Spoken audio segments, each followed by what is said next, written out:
This presentation is going to focus on a very unique opportunity for consultants, 1099 employees, independent contractors, physicians, dentists, lawyers, or even small business owners who have just a few employees.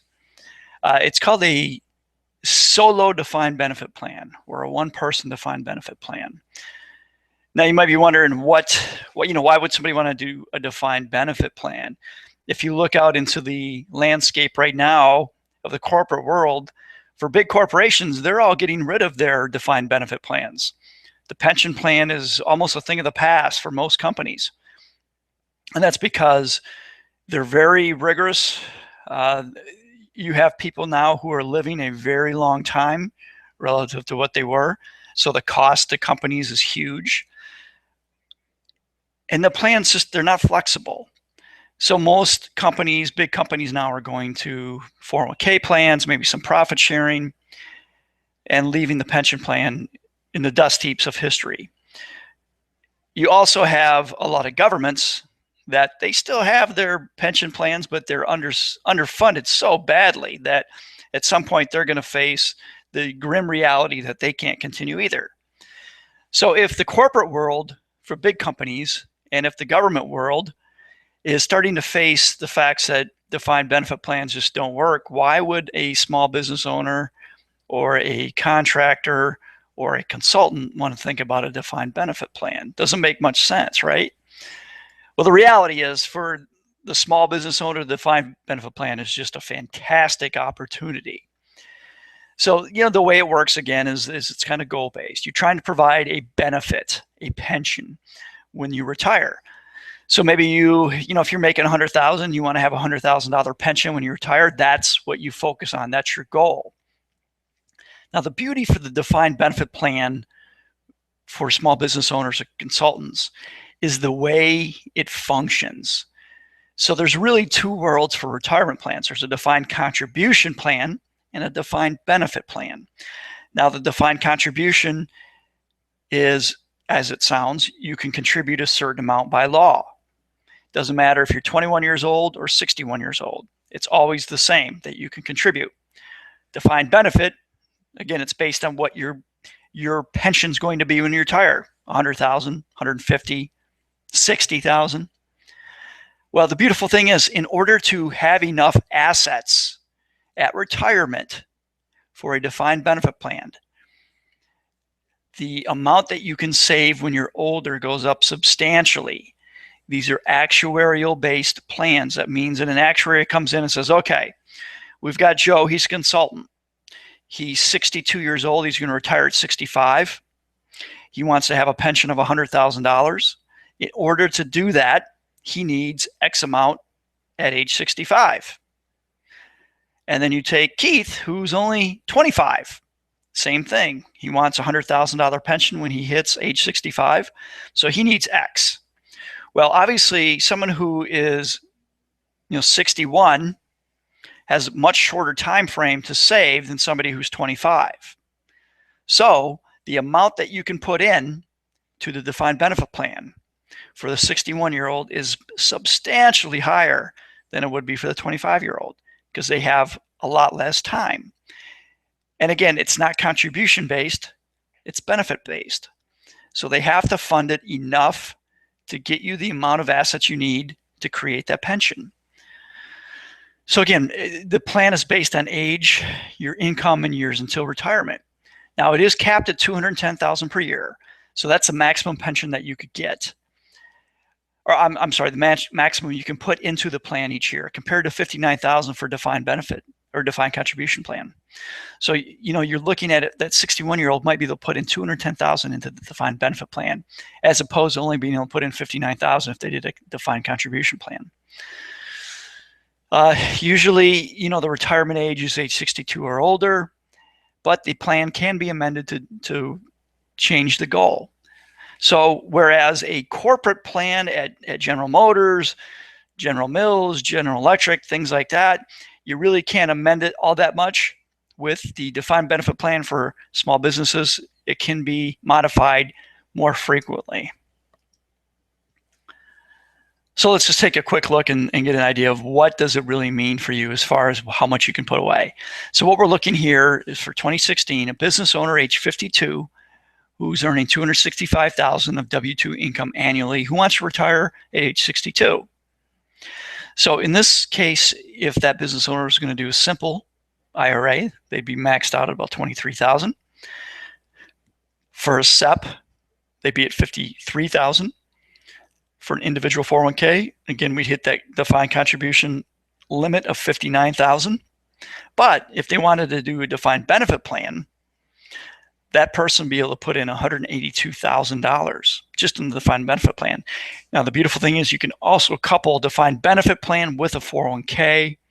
So that would allow this person, age 52, to put away $222,000 as opposed to the maximum from a defined contribution of $59,000. So if you have ample cash flow, if you don't need it for living expenses, you can really start to sock away a lot of money. And remember, this stuff is all tax deferred, so you're going to get a massive tax break as well, and we'll talk about that in a second. So as I mentioned before, age is the big factor. So these defined benefit plans are ideal for people who are age 45 or older. Over the 50s, even better. But basically, we can start to see some serious savings and benefits if you're 45 or older. So let's just take a look at an example of two doctors. Right? Charles is 52, Tim is 35. Charles wants to retire in 10 years, whereas Tim's got 27 years to retire. They're both making $450K a year. So if you were going to do a defined benefit plan, the contribution for Tim would be $70,600, which is still well above the $59,000 he'd be able to do to a defined contribution plan. But the defined benefit contribution for Charles, who's older, is $182,000. And these amounts, by the time they retire at age 62, should be able to provide an annual benefit of $210,000 per year. So you can see for Tim to get the $210,000 pension, he needs to put $70,000 away. Whereas for Charles, who only has 10 years, he's got to really sock it away. So based on actuarial tables, they're coming up with $182,000. So who's an ideal candidate for defined benefit plan? So again, small business owners, if you're, I say 45 or older, it's pretty ideal, especially if you're a 1099 employee or an independent contractor. If you get most of your income from a K-1 or 1099, it's really good for you. The other thing I see a lot of times, if you have one spouse who makes enough to support the household and the other spouse is self-employed, you can sock away a lot of the self-employed spouse's income. But it's also good for regular business owners, physicians, lawyers, if they have, 4 or 5 employees, especially if they're the oldest of all the employees. So again, for new plans, you're looking at, ideally you want to have to put away $120,000 per year. If you don't have the cash flow to put away more than $59,000, you're better off just doing the defined contribution plan. But if you have the cash flow and you can put away about $120K a year, this is an ideal opportunity for you. Usually you want to have 8+ years until retirement, but that's not necessary. I've done it with as few as 2 years before. And then again, it can integrate beautifully with a solo 401k plan. The other thing is you select the investments, you and your financial advisor. So it can have anything in it that you want. You can really create your own portfolio. So what is the eligible compensation for these defined benefit plans? So obviously, if you're a C corporation or S corporation, it's going to be your W-2 income. So any kind of distributions from the company, S corp or distribution or dividends, you can't include that as part of the defined benefit plan. But if you're a sole proprietor, this would be 1099 employees. If you're doing a Schedule C in your tax return, it's basically going to be whatever earned income you have from the profits of the company. If you're doing a partnership, you're going to get a Schedule K-1, but again, it's going to be your earned income overall. So you don't have to worry so much about distributions or dividends. what are the key dates here? So you got to have the plan established by the end of the year, December 31st. Don't necessarily have to have it funded by then, but you do have to have it established. As far as funding the plan, you do it when your taxes are filed, but it can be no later than 8.5 months after the end of your fiscal year. So you're basically just get things open by December 31st, and then you have until you do your taxes, or 8.5 months to actually fund it. And if you are going to fund it during the year, because it can fluctuate depending on how much money you're making, we highly recommend that you only do about 50% of the assets before the year-end income statement. Okay, so I'm just going to give you a quick real-world example here. I did one for a client of mine. She was a coach. She was 61 years old. She was making just over $300,000 a year. Very nice income. But she was just using the SEP IRA. Her CPA really didn't know anything about these defined benefit plans and didn't even have an individual K. It was just a SEP. So she was putting away about $52,000 a year, which is good. So what we did, we came in, we set up a 401k plus a defined benefit plan. And we set it for retirement at age 64. And what ended up happening is she was able to put away $225,000 per year into her combo defined benefit plan of 401k. So there were additional costs. As I've mentioned before, this is actuarial based, so you have to hire an actuary to do the projections. A little bit extra cost. So it was about $1,300 per year over what she was paying for her SEP IRA. But she was getting almost $62,000 of tax savings beyond what she was getting with her SEP IRA. So, I mean, think about that for a second. And then even after the extra expenses for the defined benefit plan, she was saving almost $61,000 per year in taxes. Plus, she was building up her retirement savings substantially faster than she would otherwise. So what do you want to do? The big thing is we do this all the time. We'll run a feasibility study for you. Take a look at what your income is, what your cash flow is, and try to tell you how much you could sock away into one of these plans. The other thing is we're very happy to talk to your CPAs so that we can kind of do a collaborative approach to make sure that it's appropriate for your tax situation.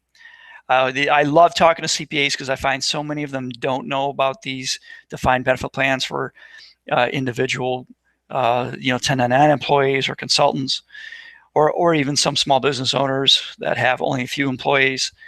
It's a great education tool for them as well. But what I do is I work with your CPA and we kind of come up with the plan.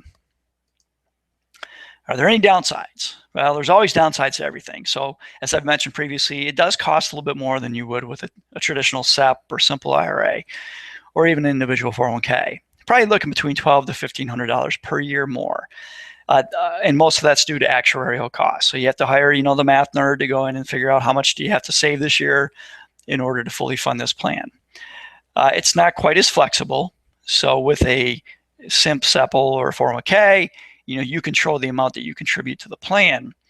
This isn't quite as flexible. There is flexibility. If you have some bad years, you can obviously modify the defined benefit or the pension amount. So if you were planning on a $150,000 pension and you hit some rough times, you can back that down to $100,000. So that will allow you to contribute less. You also might have more in the account, so you don't have to contribute as much. The other thing, it's not very well suited for business owners who have well-compensated older employees. These plans are, if you have employees, these plans are great for you if you're the oldest in the office and you make the most. If you're an owner who has a few employees and they're all 50 or older, this might not be a very good plan for you.